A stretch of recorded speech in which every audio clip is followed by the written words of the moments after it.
วนัดแนวนี้ซอยวัดซอยว่าไปเบิ่งเพิ่นพากันมาเฮ็ดหยังแหน่พี่น้องเป็นกาเกี่ยมเพิ่นสิมีงานสมโพธิพระว่าซั่นซะมีแต่2ตู่เฮ็ดแต่2ตู่มื้อนี้เห็นแต่2ตู่ผู้ชายมาเมียนั่นนี่จะขี้หยอกขี้เหยื่อแต่เด็กๆพุ่นนี่เพิ่นก็เมียนแป้นี่เพื่อรับตอนพี่ๆน้องๆมาเฮ็ดบุญเฮ็ดอันนี้มีแต่2ตู่นี่วุ่นวันเฮ็ดเวียกกันอยู่ไปซ้ายบ่นี่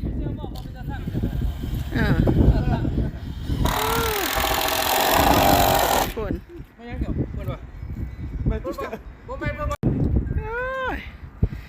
มีแต่2ตู่นี่มาเมียนอันนี้แป้นได้เติบว่าซั่นไปใส่สมาชิกนี่จักไปใส่เบิดโอ้ยพุ่นน่ะเพิ่นกะเกี่ยมถ่ายเดือนนะเพิ่นสิมีสมโพธิพระหลอกไฟโซดาตัวพุ่นน่ะพี่น้องตัวนั้นเอามาใส่เดี๋ยว2 อันผู้ใดอยากเป็นศรัทธาแล้วบอกเฮาเด้อเฮาสิให้ประดวนเป็นผู้สร้างสื่อให้ก็สิดอกนึงประมาณ100นึงนี่ล่ะ100นึงแล้วมันนี่ก็เสามันก็เสาเด็กนี่เท่าใดก็เสาเด็กเขาใส่ดอกไฟนี่นะเป็นเสาแบบนี้นะจะอัน2เสา2เด็กกันบ่ประมาณอันดอกเสาตัวนี้ประมาณดอกนึงก็สิประมาณ140ถึงเสาถึงเสาถึงดอกว่าซั่นจ้ะเพราะว่ามันมีใส่2เสาหนึ่งประมาณ20กว่าดอน140กว่าดอนนี่ล่ะผู้ใดอยากเป็นศรัทธาบอกเฮาเด้อ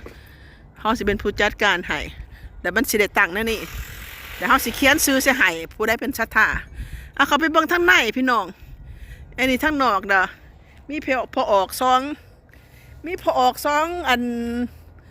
คนอยู่นอกนี่ล่ะเป็นเฮ็ดมุนมันจะเป็นเฮ็ดอีหยังน่ะเมียนหลังบอกหลังบ้าน2เสือ2ตัวตาเบียกเขาไปเบิ่งทางในพี่น้องเขาว่ามันไม่ออกเพราะเช่นหยังแน่ตัวนี้เฮาก็ยังบ่ทันได้เมียนได้มัดได้ตัวนี้ยังบ่ทันได้เอาเมียนโตทางนอกพุ่นก่อนมื้อเช้าได้เอาขี้ยาไปถิ่ม2 อันเพราะว่าทำความสะอาดเพื่อกาเกี่ยมงานบุญศีลกินทานไปเบิ่งทางในพุ่นมีทางในนี่สิมีสาวใส่มาเนาะแน่นี่เนาะน่า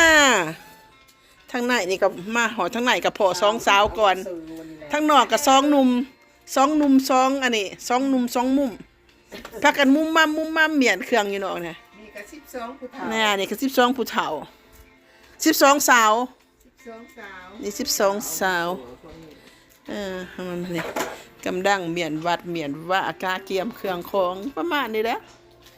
สิใส่อันนี้เด้ใส่งานบุญถาบาทเดียวบ่ได้ผู้นี้เป็น12ผู้สาวนี่เป็นผู้อันเอียงก็ประดิษฐ์ประลอยบัดนี้มาเห็นป้าที่โทษเป็นอย่างนี้เม็ดอีหยังนี่ป้าที่โทษแม่ครัววัดนี่เฮ็ดอันของกินของอยากผู้ใดอันอยากอันมีเวลามาอันซอยเวียกซอยงานเฮาเด้ออันนี้คือ12 สาวพากันสิขันข้าวเปียกมาซอยในเด้สิมากินข้าวเปียกกล้ามมักใหญ่นึงขันข้าวเปียกนี่ผมแขนกล้ามเป็นน่ะ